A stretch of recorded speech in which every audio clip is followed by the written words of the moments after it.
Good morning. My name is Lilliana Saldaña, and I'm an associate professor in Mexican American Studies, and I'm a proud board member of the newly inaugurated Mexican American Civil Rights Institute. So on behalf of the Institute, I want to welcome you, and I want to welcome our esteemed guest here today who will speak about Mexican American civil rights and public education. So our three guests today are Celina Moreno, Viridiana Carrizales, and Marisa Pérez Díaz.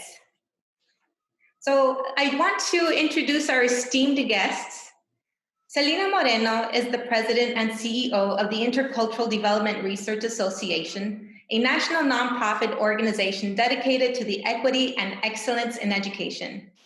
IDRA strengthens and transforms public education by providing dynamic training, useful research, evaluation and frameworks for action, timely policy analyses, and innovative materials and student-parent leadership programs.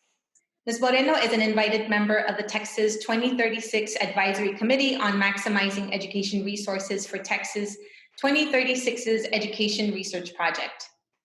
She previously served as the interim Southwest Regional Counsel for MALDEF, the Mexican American Legal Defense and Education Fund, the nation's leading Latino legal civil rights organization. At MALDEF, she successfully represented Dreamers to defend DACA and against a separate lawsuit that would have invalidated the Texas DREAM Act. Ms. Moreno also serves as trial and appellate co-counsel in the challenge against the inequity and inadequacy of the Texas school finance system. She represented Bexar County and the cities of San Antonio, El Paso, and others against Texas's anti-immigrant Senate Bill 4. She served as co-counsel in the Texas redistricting case, seeking to protect the rights of Latino voters, in a case challenging the conditions and the detention of an asylum-seeking woman in the Hutto Residential Center, and in a case representing the American Forum to reverse a whites-only cemetery policy. She received a bachelor's degree in journalism from the University of Texas at Austin, a master's degree in public policy from the Harvard Kennedy School focusing on education, and a law degree from the University of Houston. In her hometown of San Antonio, she was appointed to the Mayor's Commission on the Status of Women and the board of the Martinez Street Women's Center, a nonprofit seeking to empower women and girls. She currently serves on the Advisory Council of the Hispanic Scholarship Fund. Thank you, Celina Moreno, for joining us today. It is a great honor to have you here. Our next guest is Viridiana Carrizales. Viridiana is co-founder, chief executive officer, and board president of ImmSchools, an immigrant-led nonprofit organization that partners with K-12 schools and educators to support undocumented students and families by leading professional development, immigrant-centered workshops, and organizing for immigrant-friendly policies. Viridiana was born in Michoacán, Mexico, and immigrated with her family to the United States when she was 11 years old. She began her journey as an immigrant activist in 2004 by co-founding a grassroots organization dedicated to organizing and informing undocumented students of their rights and access to higher education. Viridiana holds bachelor's degrees in Spanish literature and communications from the University of Texas at Austin. For 5 years, she led Teach for America's efforts to recruit and place teachers with deferred action for childhood arrivals, DACA, in classrooms throughout the country. Through her leadership, the program recruited over 240 documented educators who are teaching in 22 cities across 11 states. Viridiana has been recognized by the League of United American Citizens and the Austin Hispanic Chamber of Commerce for her leadership and dedication to the immigration community. After 14 years, she became a U.S. citizen in 2016 and currently resides in San Antonio, Texas. Thank you, Viridiana, for joining us today. And our next guest is Marisa V. Pérez Díaz. Marisa is District 3 State Board of Education member. She is the youngest Latina nationally to have ever been elected to serve on the State Board of Education and is now serving her third term on the board, having been re-elected in 2014 and 2018. Pérez Díaz served on the Committee on Instruction from January 2013 to December 2016. Since January 2017, she has served as vice chair of the Committee on School Initiatives, During her time on the board, Pérez Díaz has been instrumental in the redevelopment of high school graduation requirements, the update and approval of the long-range plan for Texas public education, and the rebranding of the Permanent School Fund. Additionally, she has been a leading voice in the fight to approve and implement Mexican American Studies and African American Studies courses for a high school credit in Texas. Pérez Díaz holds a Bachelor of Arts degree in Sociology with a minor in Psychology from the University of Texas at Austin and a master's degree in Educational Leadership and Policy Studies from the University of Texas at San Antonio. Pérez Díaz's cohort research on the impact of a social justice-oriented principal training program called the Urban School Leaders Collaborative on the transformation of prospective K-12 administrators was presented at the University Council for Educational Administrators 2016 convention in Detroit, Michigan, and the American Educational Research Association's 2017 annual meeting. So thank you once again for being with us here this morning. And I wanted to just preface our conversation by talking about, for Mexican American schools have often been sites of cultural, linguistic, and racial violence and exclusion. Some of the key struggles that Mexican Americans have fought against include segregated schools, linguistic violence and English-only policies, Eurocentric and white supremacist curricula, and the exclusion of Mexican American history and culture in textbooks, and inequitable school funding policies, as well as systemic inequities that hinder the pathways to higher education for Mexican Americans, all of which have impacted our economic and political power in this country. And despite the obstacles that we have faced as a people, parents and teachers and community members have mobilized at the grassroots level to gain access to public education, as well as to transform these schools for future generations. So I wanted to begin with one question. The first question is, in what ways is public education a civil right for Mexican Americans? I think education has long been a civil right, critical to fully accessing other types of fundamental rights, like voting, for example. It's something that's fundamental as part of our democratic society. And that's why so many of us fight against attempts to undermine it as a common good. In Texas right now, and this has been something that's a trend, we're seeing what we call a Texas three-step, right, where there are attempts to deprive schools of public funds, then demonize public schools, and then privatize them. And so that's something that we have to constantly fight back against. But I think education for Mexican Americans isn't just a civil right. It's more than that. As a community, it's always been a central vision for our families. So, you heard from parents and grandparents, they tell us, "Edúcate para que no sufras. No sufres lo que sufrí yo." Get an education so you don't suffer what I went through. And so I think it's even more than that. But just from a legal perspective, there's so many Supreme Court cases, even though the U.S. Supreme Court has not recognized it as a fundamental right nationally, there's so many cases that they have come down with, from Plyler v. Doe to Board of Education, that really spells out how important of a right it is. And it's something that so many generations of our families have fought for. Mm-hmm. I don't mind following that up. I'm glad Celina took the legal perspective.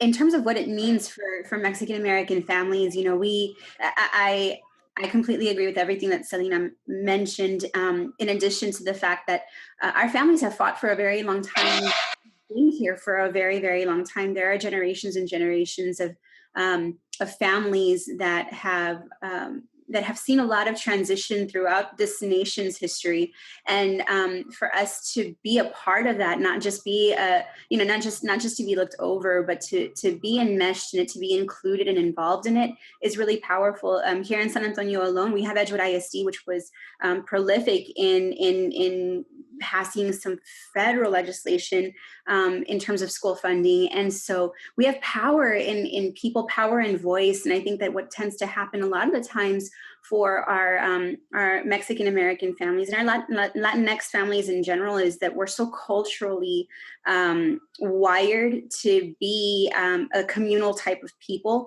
that it makes sense for us to push for rights together. But I also think that there's been so much trust placed in the public education system that has for a very long time re-traumatized our families over and over again. And so I think that it's important for us to be involved in the education, but to also push back where our families have in the past really just trusted in the system and put a lot of faith in the fact that our people that are overseeing policy and education are really taking the best interest of those of all of us into account when we're making decisions, and recognizing that that's not the case. That's not always been the case, and that we have strengthened our voices, and that we do have a place. This is the civil rights matter, and because we have rights, we have the right to speak up and speak against things that we see in the system that aren't working for us.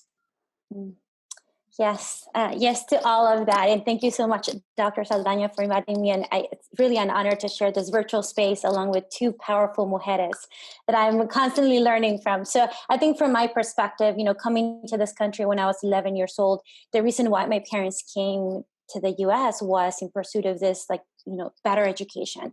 Didn't have access to this in Mexico. And I remember coming into school and realizing that this best education that my parents had in mind was contradicting or in a way I was experiencing through teachers who were forcing me to forget my Spanish, teachers who were forcing me to leave who I was, my identity, my culture outside the door because that did not belong here. So I remember those few years, how much I hated going to school because I felt like it wasn't a place where I belonged. And if it, I quickly learned that this, to excel and to be successful, I had to blend in, I had to assimilate, I had to just rip everything that, was me and my formal education in Mexico to be able to find a place here. And I felt that was the greatest injustice. And now as an adult, I'm able to reflect back on that, right? How my parents didn't question that, how my parents didn't know about the history of so many people have fought for us to even have the right. I came here when I was an undocumented student. The fact that I even had the opportunity to go to school, I didn't know about the Lopez family, who was, the cases behind the case of Plyler Rideau that allowed undocumented students to be in our schools. I didn't know about them. I didn't know about many of the Mexican Americans that have fought and have really been at the forefront of many of these civil rights cases that has given me the opportunity for me to be in school, for me to have graduated, and now to learn my history. So all of the things that I have been able to access, I know that has come because of the ongoing fight of many Mexican Americans that until this day continue to make sure that we have access to that best education that all of our parents want for us. Thank you. Thank you so much, Viridiana. So each of you has a dynamic and stellar record of improving the quality of education for ethnic Mexicans in Texas. Can you talk about some of the work that you're doing to create educational access, equity, and justice for our communities in San Antonio and beyond? I don't mind starting, and you can go. One of the reasons why I co-founded ImmSchools was because navigating K through 12 as an undocumented student, I experienced directly the injustices that exist in our K through 12 system. I went to school, I graduated high school many years ago, and until this day, you have many of our undocumented students who are navigating school and who are learning or being told that they don't belong, that they will never be able to achieve anything, that school is not for them, that college is, it's not something that they cannot attain.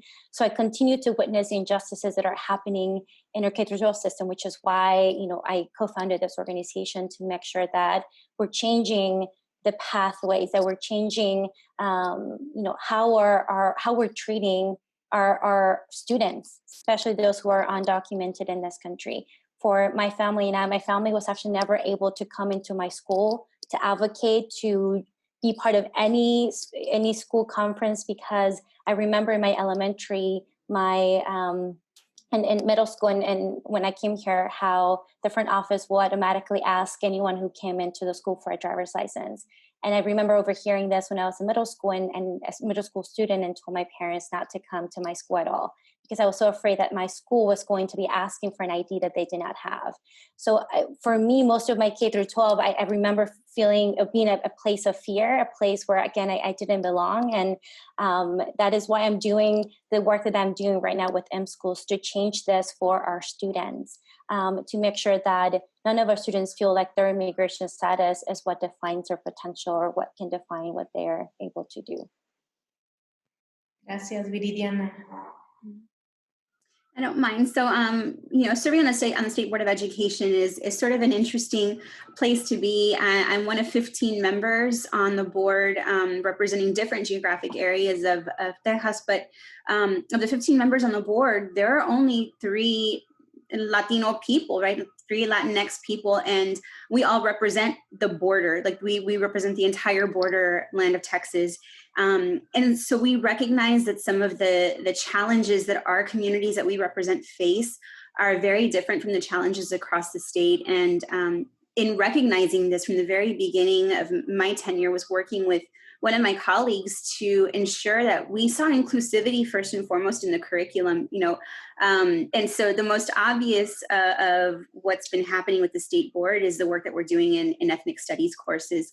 I'm so proud to have been a part of the Mexican-American Studies course that passed, but that was work that was carried on from our predecessors, right? Mary Helen Berlanga from the Valley, Joe Bernal from San Antonio. These individuals were fighting at a time where, it was even more polarizing to talk about, who we are and our identities. And because of the work that the foundation, the groundwork they laid, my colleague Ruben Cortez and I were able to work together to help lay the foundation for Mexican-American Studies, which eventually was passed. It took us almost 5.5, 6 years to do, and that was ridiculous. But that just goes to show you a lot of the just the divisive nature of even talking about identity is heartbreaking. I think that for so many of our youth who don't have maybe the language to articulate what that feels like, right? Viri was just talking about her experiences. Even though she was feeling all of that emotion as a youth, I'm sure, it was hard to express that to first of all, to know who to express it to in terms of your own peers, but I mean, even less with adults.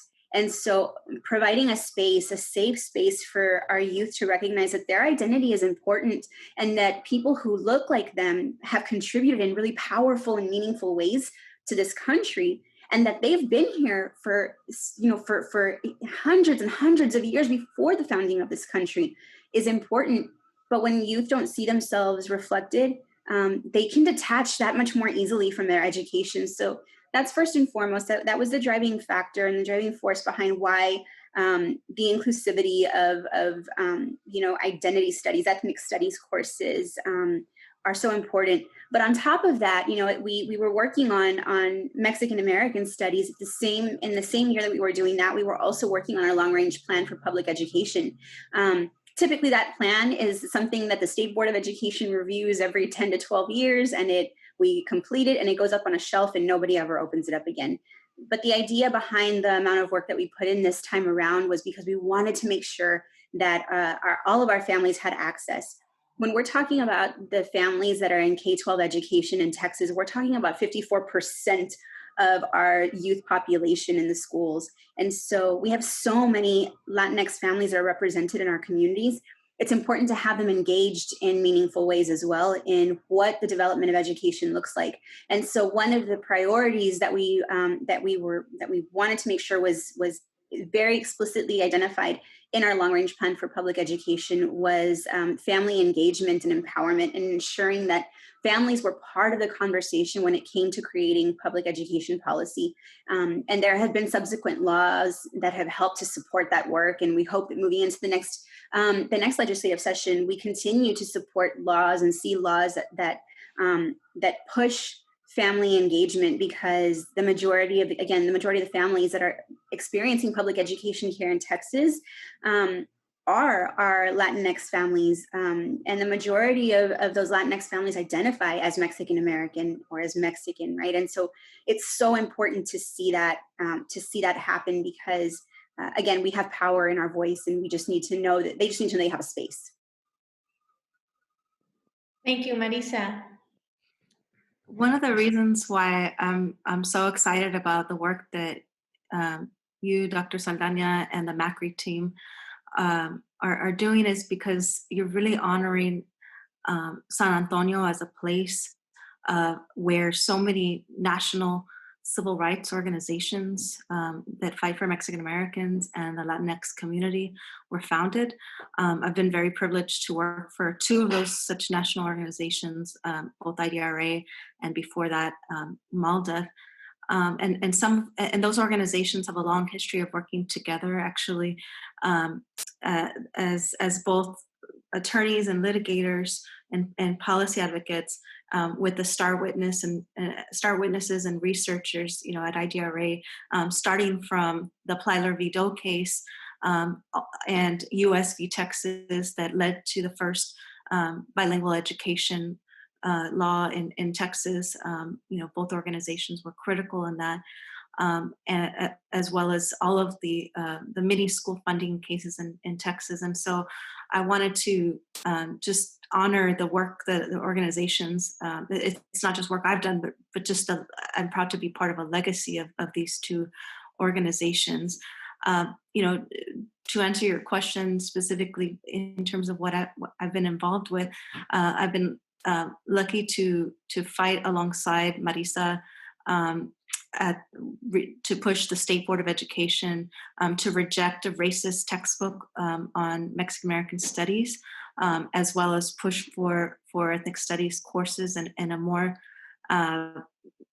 culturally sustaining core curriculum generally, right? So not just as an elective class, but something that all students learn, so that we're not so that by exclusion, we are not reinforcing institutional racism and teaching kids racism by excluding important histories.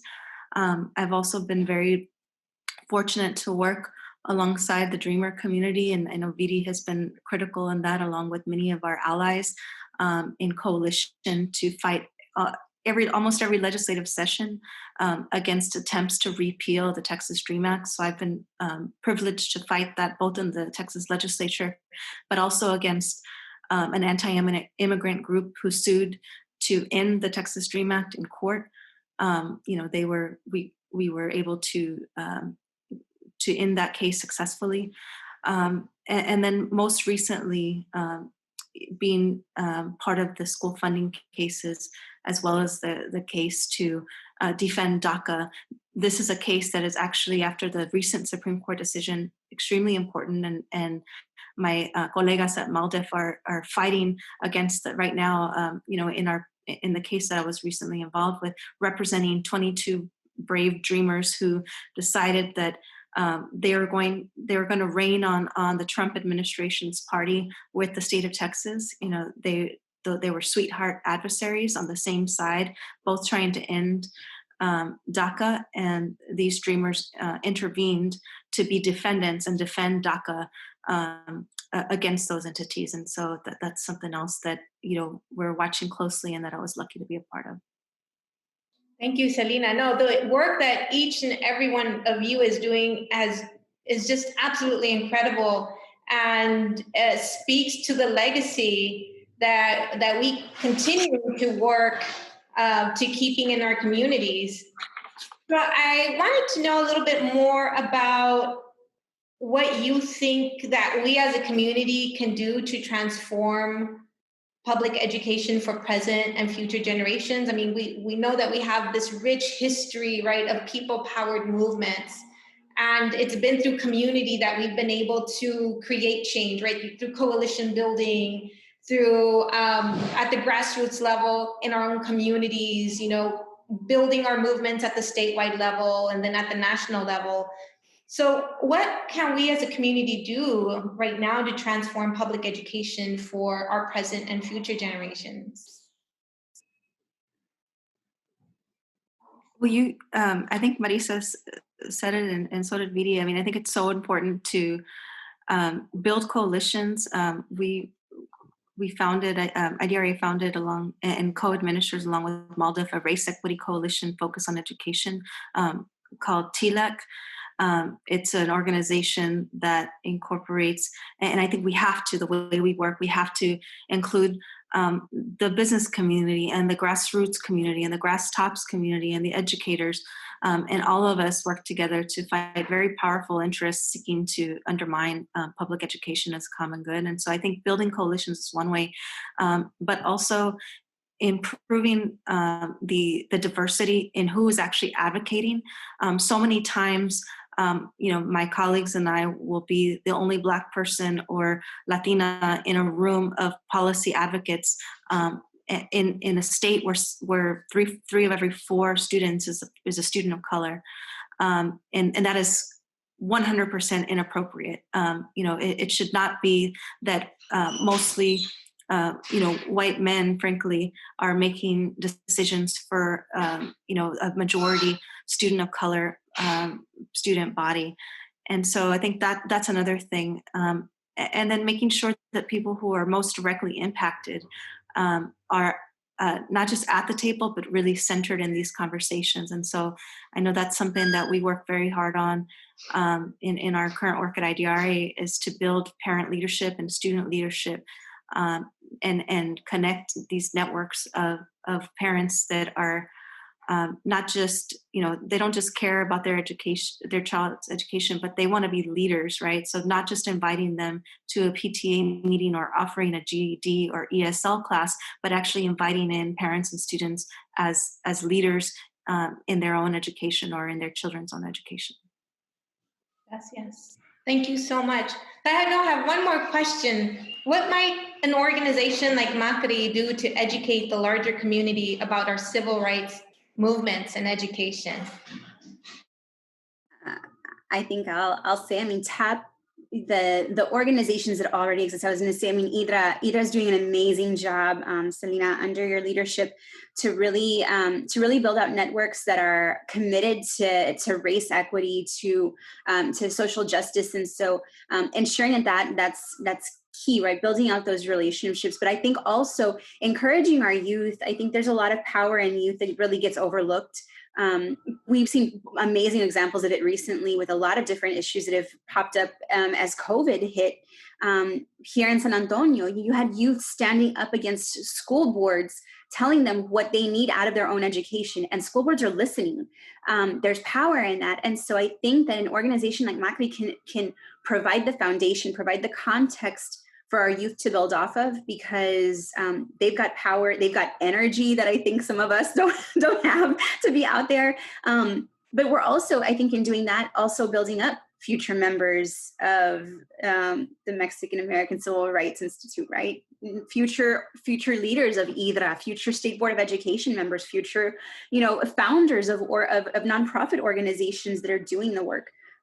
So I everything that Celina said, on top of just really uplifting our youth, there's a lot of power, and I believe strongly in youth voice. Yes, I completely agree. And I would just add about looking into the own strengths and the power of our community, right? You create a place for us to have a plática, and we're all going to show up and we're going to share our own stories. And I think that's the beautiful things that already are part of our culture. That we can uplift, we can look into, we can create spaces where those things can be celebrated. I know, especially right now with COVID-19, I think it's hard to feel hopeful. A lot of our students are not hearing all these positive things. They're not hearing or seeing the moments in which they continue to be resilient. And I think that, places like MACRI can create those spaces where we uplift each other experiences, where we show the power that our students have through those examples that Marisa shared. So I'm very, very excited, and I hope that you continue to tap into organizations that are here in San Antonio to make sure that all of us in coalition, building together, we can hopefully get more of our students to learn their story, their history, and act on it, because we need more fighters, right? We've won a lot of victories, but it's not enough. We have to completely dismantle our education system to be created by and for our people. And this is a good way to start that. If I can just add really quick, I think that, Viri just said something that triggered me. COVID has brought on a lot of really difficult challenges, and everybody's been shaken in a different way.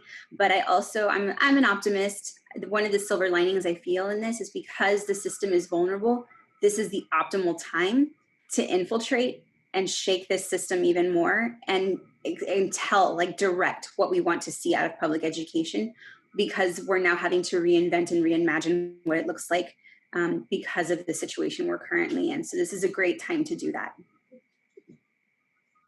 Gracias, Marisa. Celina. Gracias.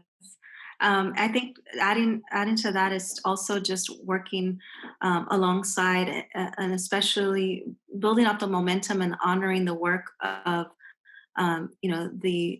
all of the leaders of the Black Lives Matter movement, and ensuring that we see ourselves as part of a bigger picture. So honoring our own legacies in our own histories, but seeing the connection between our history and our legacy and that of other people, particularly the Black community. And I think Marisa was saying, giving the example of youth voice, and I think in the recent fight for African American studies at the State Board of Education, you saw students do that. You saw mass students come together with students pushing for African American studies and recognizing and not seeing the barriers that other generations have seen, but really working together to make change. And I think that's really important. And seeing these students not only as having voice to share their perspective, but being the problem solvers and providing the solutions, being the researchers. We have an exciting new student participatory action research where the students themselves are the ones doing the research, going and talking to other students and their peers and their teachers and their parents about what the needs are in the time of this pandemic. And so seeing students as leaders and lifting them up and supporting them. Gracias. No, this is, we're all so excited about working and continuing to work with members in our community, with ImmSchools, with IDRA, with MALDIF, with our educators. And you're absolutely right. There is a tremendous need to educate our students, right? Our school-age children and youth who, even though we have, I believe, 17 teachers in San Antonio teaching Mexican-American studies, it would be wonderful to have Mexican-American studies in all our schools across all grade levels and program models. So we vow to continue to build on the legacies of past generations and to educate our communities about the rich legacy of Mexican-American civil rights, particularly in education and through education programming. So we're incredibly excited. Thank you once again for being a part of this conversation. And we look forward to working with you and to seeing you once, we get over this hump of COVID-19. So thank you so much for your incredible insight, your knowledge, your activism, and your corazón, and all the work that you do. Gracias. Thank you. Bye, y'all. Thank you.